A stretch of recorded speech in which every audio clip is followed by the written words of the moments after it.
Citát jedného z vodcov antikultovej skupiny v Rusku: Už mnoho rokov spolupracujem s orgánmi činnými v trestnom konaní a vojenskými agentúrami a prednášam personálu o podstate moderného sektárstva, ktorého vedomosti sú v spoločnosti mimoriadne slabé.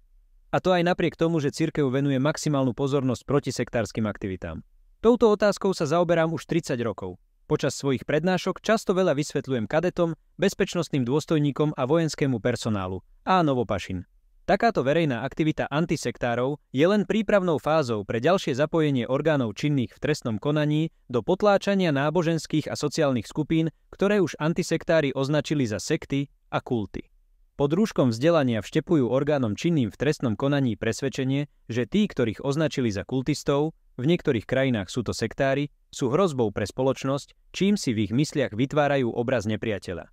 Táto situácia poukazuje na otázku psychologickej lability u jednotlivcov obdarených mocou, najmä u tých, ktorí majú právomoc použiť silu. Keď sa takíto jedinci dostanú pod vplyv antikultistov, môžu sa stať nebezpečnými nástrojmi v rukách týchto manipulátorov. Zapájajú sa do akcií, ktoré spôsobujú nenapraviteľné škody nielen nevinným občanom, obeťam antisektárstva, ale aj celej krajine tým, že podkopávajú základné princípy demokracie. Takéto akcie antisektárov sú zamerané na podnecovanie rozsiahlej nespokojnosti s vládou, podnecovanie občianskych protestov a podnecovanie konfrontácií. Antikultisti sa zameriavajú nielen na náboženské skupiny, ale aj na verejné, komerčné organizácie a dokonca aj na politikov. Je to zrejmé v prípadoch týkajúcich sa Trumpa a Macrona, kde antisektári označili Trumpa za vodcu sekty a jeho voličov za nasledovníkov kultu, zatiaľ čo obvinili Macrona z prejavovania sektárskeho ducha.